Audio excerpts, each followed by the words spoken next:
Who's your favorite Pokemon? You've probably been asked this question at some point in your life. There's a popular idea that everybody talks about where every Pokemon is somebody's favorite. I find this idea hard to believe. There's so many Pokemon out there that I don't think it's possible for every single one of them to have made an impact on somebody's life in a way that could make them their favorite. Although to answer the question, I should say that my favorite Pokemon is Tepig. You might wonder, why Tepig in particular? Well, actually, there's a bit of a history with me and favorite Pokemon. My first favorite Pokemon was Axew. I really liked the character Iris in Pokemon Black and White, and I wanted to be more like her in a lot of ways, so I decided that I would like the same Pokemon she likes, including Axew. Although I was never able to get into like Haxorus, I think he's a little too sharp and edgy. Then there was a point in my life where I was trying to say and do and think and feel things that other teenage boys were feeling. So I would pick Charmander as my new favorite Pokemon. He seemed a little bit more boyish. Other kids in class would talk about Pokemon and how Gen 1 is the best one and everything else sucks and all the classic edgy middle school boy stuff. So I figured Charmander was a safe option. But as an adult, I looked back and realized I have a history with this game franchise. And for something to be your favorite, there should be criteria to match that. Something that touches on your history with the franchise in a way that allows for you to have an emotional connection with this Pokemon. So I picked the first Pokemon I ever had. There is a built-in history there. Tepig became my favorite Pokemon.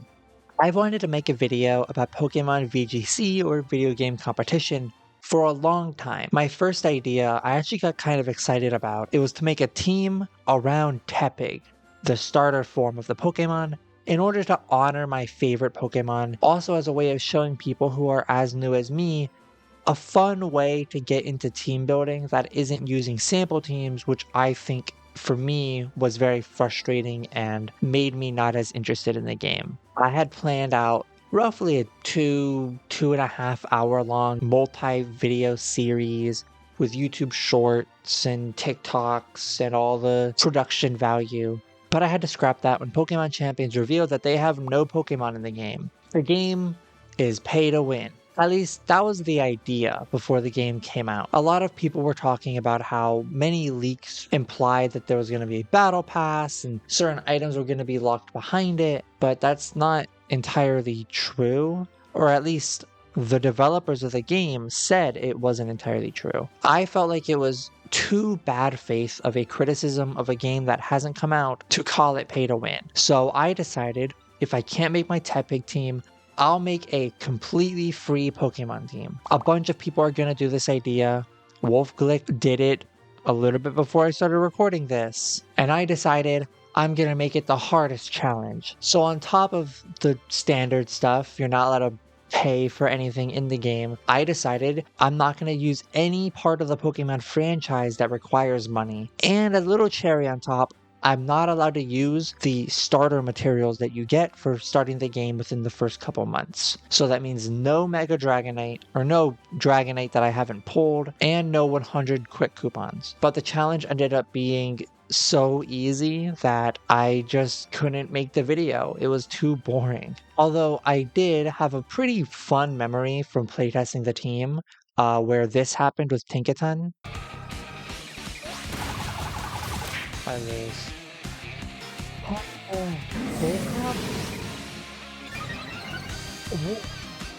Oh my god.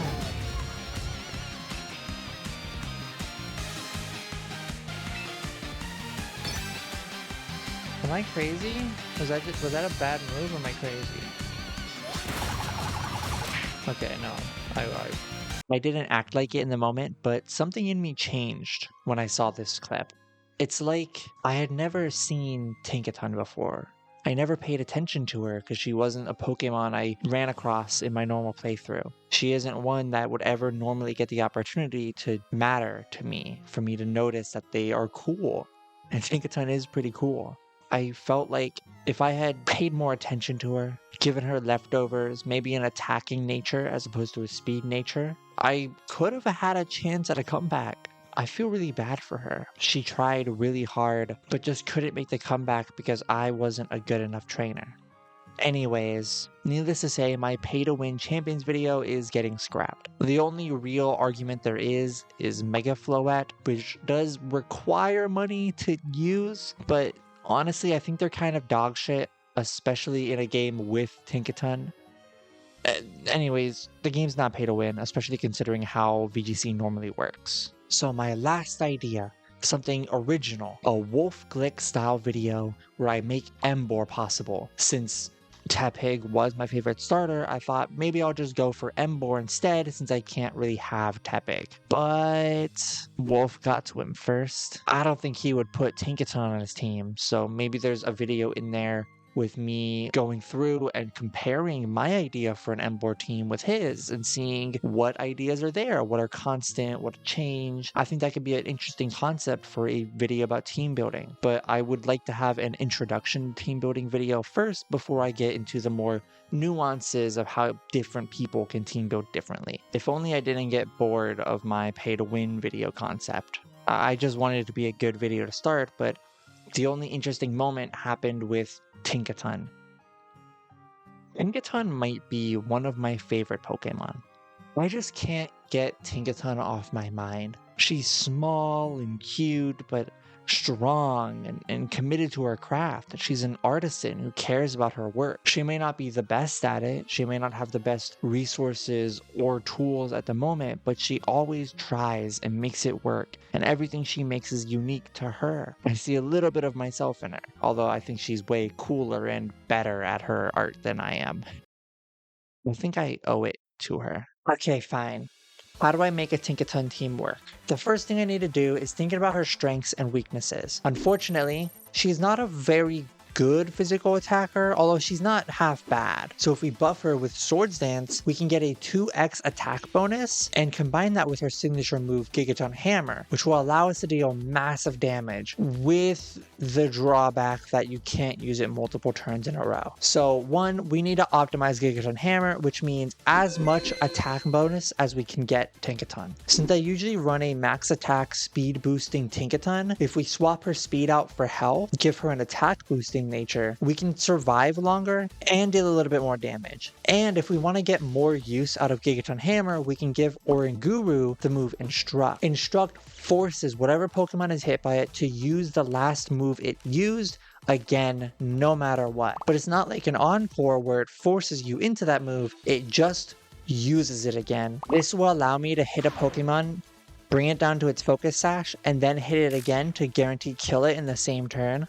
Or if it doesn't have a focus sash, I can hit a Pokemon, kill it, then hit another Pokemon, and hopefully kill it in the same turn. Now we need to focus on actually setting up our Swords Dance. So we're going to put Sinistra on the team. Sinistra has the ability Hospitality. Every time it switches into the field, it heals its partner Pokemon. And it learns the move Rage Powder, which is one of the better redirect moves in the game right now, behind Follow Me, with its biggest weakness being that grass Pokemon ignore it. So with Rage Powder, Tinkaton can hopefully get a Swords Dance off in certain circumstances.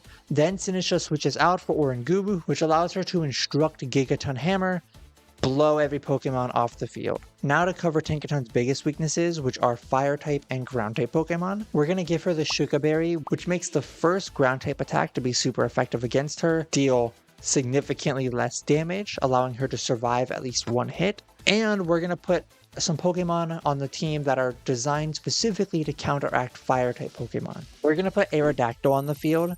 They're one of the fastest Pokemon in the game, especially when it comes to setting up a Tailwind, but they also learn Rock Slide and Dual Wing Beat, which allows them to take out some pretty strong Fire-type Pokemon like Charizard, or deal pretty strong damage to Incineroar. Aerodactyl also learns Wide Guard, which is able to counteract a lot of the stronger moves that Tinkaton would be weak to, whether it be Heat Wave, or Earthquake, or Rock Slide.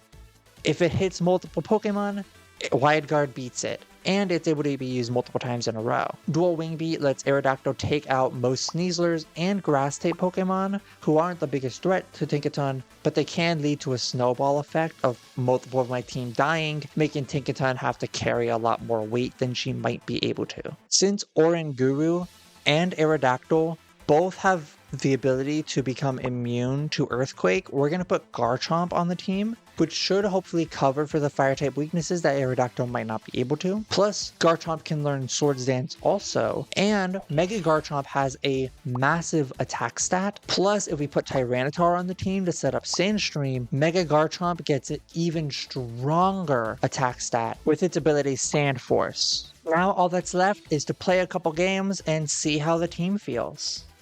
For this game, I figured that Tinkaton would be a good option since she hits 3 of the potential enemies for super effective damage without even setting up. In turn 1, I see 2 Pokemon that I have experienced using Trick Room. So I assume they're either going to double Trick Room to guarantee the setup against Tinkaton's typical Fake Out, or they're going to do their own method to prevent me from stopping the Trick Room, which I'm in no rush to do. So I should be free to use a Swords Dance. Then Tinkaton died and I immediately lost. I should have had better knowledge of the matchup and focused on taking out Chimiko first and foremost and worked to actively prevent the Trick Room. I don't think it was Tinkaton's fault, I wasn't good enough this time. For this next game, I do think Garchomp is a safer option into this team, so we're going to give it a shot and maybe compare his performance with Tinkaton later. In turn 1, I see a Sneasler Milotic on the field. Sneasler would probably use Fake Out to stop the Tailwind, and probably use Milotic Coil to increase their accuracy and various other stats. So I'm going to assume the Fake Out is coming into Aerodactyl, which means Sinistra is free to do really anything. The only real option that makes any progress in the game state is Machagacha, which breaks potential Focus Sash and does super effective damage to Milotic.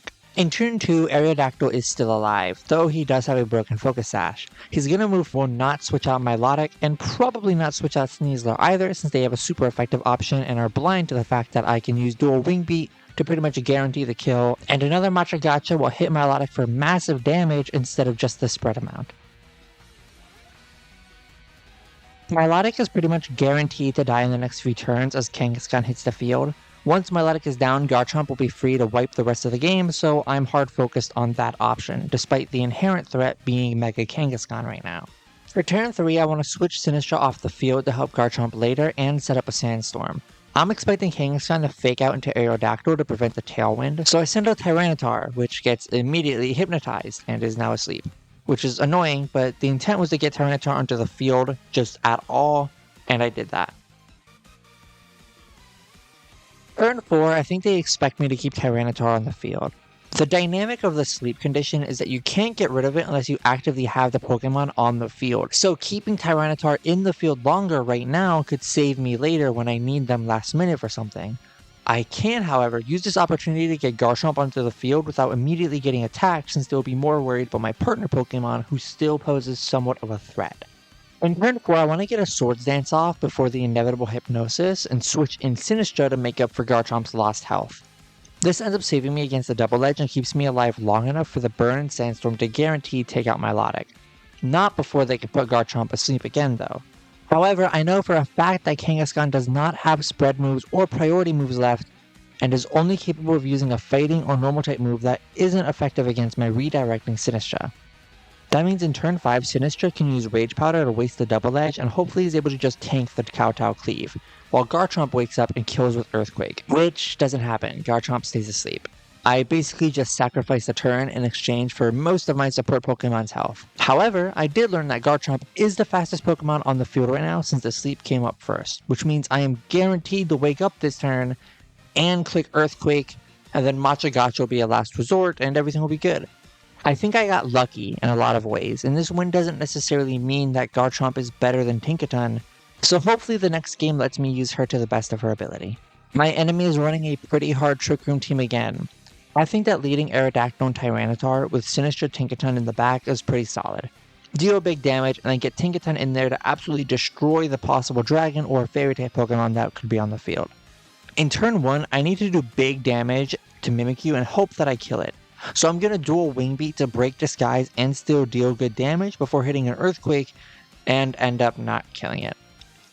Incineroar turns into a Conkeldurr and the Trick Room goes up. Turn 2, Mimikyu lived longer than I expected and now I have to deal with having 2 fast Pokemon in a Trick Room. I can either risk trying to get rid of the Trick Room or hope that I don't get obliterated by Conkeldurr and just go for damage. The only thing to come out of this turn is that Sinistra is burned.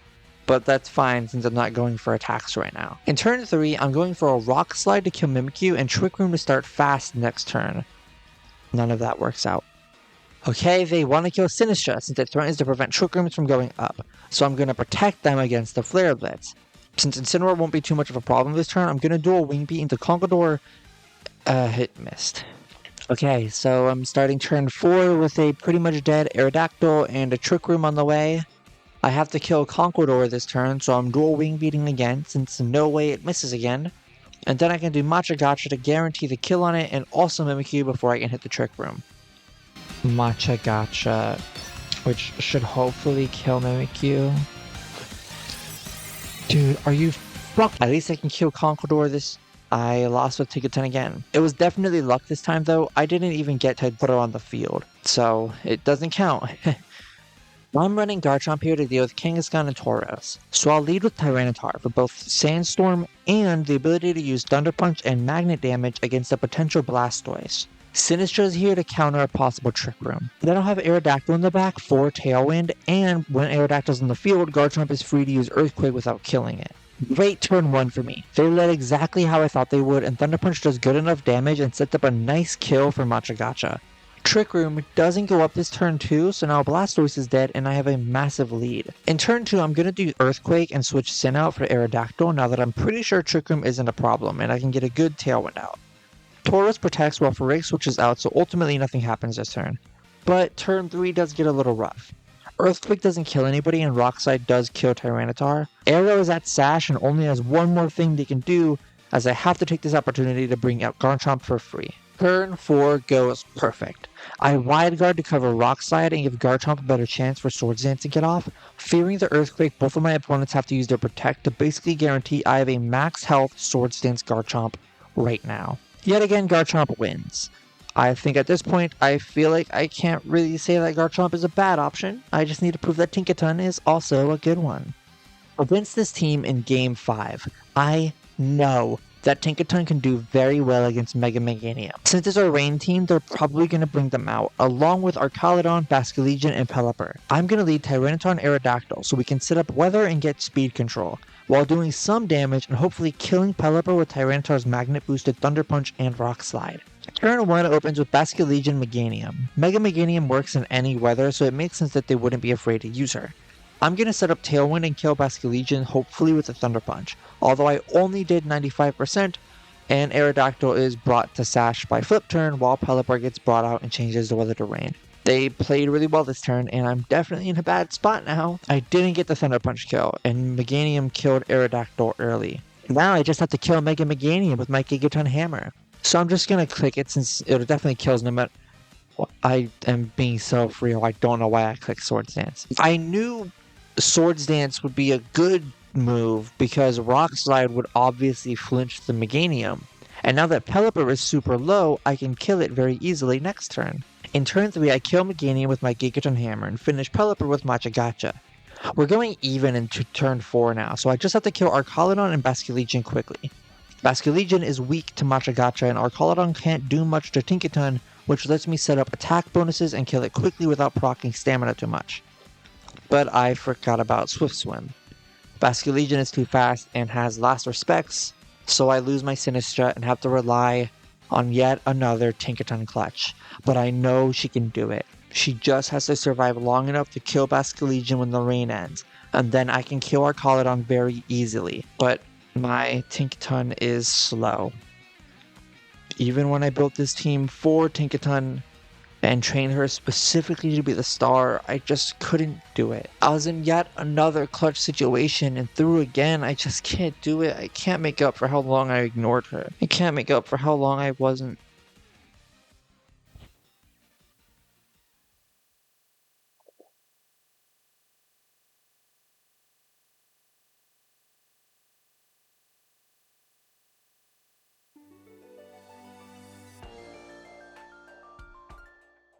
If you know me in real life, you probably already know this. But if you're just finding this video and you've made it this far, congratulations on having probably nothing better to do right now. But I'm trans. I know, shocking. The esports and comic book person caught the woke mind virus. I'm not going to go into too much detail about my journey with all this. All that I'll say is that it obviously kind of aligns with my journey in having a favorite Pokemon. Obviously, it's like that because I wouldn't have made this video if I didn't see the connection. It's something pretty personal in my life, kind of like Pokemon is. I grew up with these games. I played them so much with my dad. They're maybe the franchise that I have the most experience with. Much like a lot of people early in their transition when they find out who they truly are, we tend to want to make up for the years of our life that we spent feeling raw. I found out my actual favorite Pokemon and wanted to make a team with her that I could bring to all my friends and be able to show how great Tinkaton is, how she's viable and my favorite, but the truth is, she's not actually that viable, and she's definitely not the best part of this team. It really is a Garchomp team with a Tinkaton option to help cover like 3 bad matchups, and that's okay. She's the base that I built a great team around, and I know she's super happy to support her friends. Throughout this process, I've learned that it's okay to not try and speedrun your past life with new context, as long as you're okay with who you are and you're okay having your identity just be the base of your future life and experiences, you'll be fulfilled. Let's talk about actually getting started with team building. I personally recommend building a team early into your VGC journey. I found sample teams a little frustrating and kind of limiting in how I was able to experience this side of such an important and meaningful franchise in my life. Then I decided to start stealing good Pokemon and just putting them on a team, and that was pretty fun. I didn't fully get it until I decided to make my Tepig team, which taught me a lot, but I even still didn't understand the process until I made this Tinka team. Start with your favorite Pokemon, or if you don't have one yet, a Pokemon that you think is cool. Then think about what they do good or what they do bad, and then research different team strategies and compositions based on those Pokemon's weaknesses. Then you can build a team that facilitates that Pokemon using that strategy. And importantly, if at some point you realize there's a better Pokemon to use that same strat with, it's okay. You're still able to make a team from scratch, and that's the whole point. Thank your favorite Pokemon for leading the way and being your muse. Then continue practicing and training and growing. It's that simple, and in a way, so is life. Thank you, Tinkaton. Thank you, Estrogen. And thank you, Dad. Next video will actually be a normal, short team building video where I make my own Mega Emboar team and compare it to Wolf's team after I make it.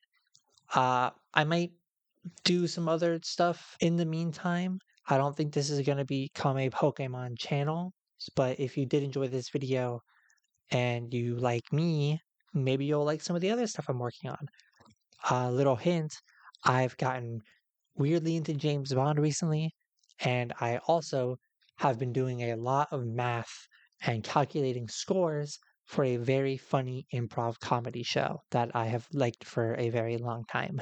Okay.